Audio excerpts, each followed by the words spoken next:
Osée, chapitre 7. Lorsque je voulais guérir Israël, l'iniquité d'Éphraïm et la méchanceté de Samarie se sont révélées, car ils ont agi frauduleusement. Le voleur est arrivé, la bande s'est répandue au dehors. Ils ne se disent pas dans leur cœur que je me souviens de toute leur méchanceté. Maintenant leurs œuvres les entourent, elles sont devant ma face. Ils réjouissent le roi par leur méchanceté et les chefs par leurs mensonges. Ils sont tous adultères, semblables à un four chauffé par le boulanger. Il cesse d'attiser le feu depuis qu'il a pétri la pâte jusqu'à ce qu'elle soit levée. Au jour de notre roi, les chefs se rendent malades par les excès du vin. Le roi tend la main aux moqueurs. Ils appliquent aux embûches leur cœur pareil à un four. Toute la nuit dort leur boulanger, et au matin le four brûle comme un feu embrasé. Ils sont tous ardents comme un four, et ils dévorent leurs juges. Tous leurs rois tombent. Aucun d'eux ne m'invoque. Éphraïm se mêle avec les peuples. Éphraïm est un gâteau qui n'a pas été retourné.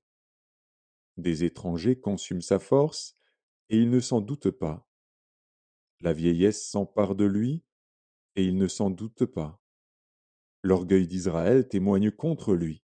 Ils ne reviennent pas à l'Éternel, leur Dieu, et ils ne le cherchent pas, malgré tout cela. Éphraïm est comme une colombe stupide, sans intelligence. Ils implorent l'Égypte, ils vont en Assyrie.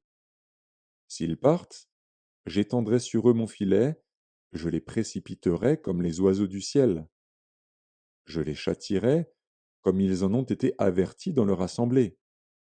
Malheur à eux, parce qu'ils me fuient. Ruine sur eux, parce qu'ils me sont infidèles.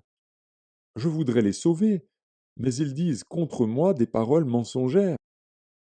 Ils ne crient pas vers moi dans leur cœur, mais ils se lamentent sur leurs couches. Ils se rassemblent pour avoir du blé et du mou, et ils s'éloignent de moi.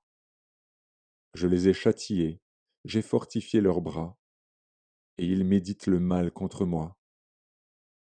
Ce n'est pas au Très-Haut qu'ils retournent. Ils sont comme un arc trompeur. Leurs chefs tomberont par l'épée, à cause de l'insolence de leur langue. C'est ce qui les rendra un objet de risée dans le pays d'Égypte.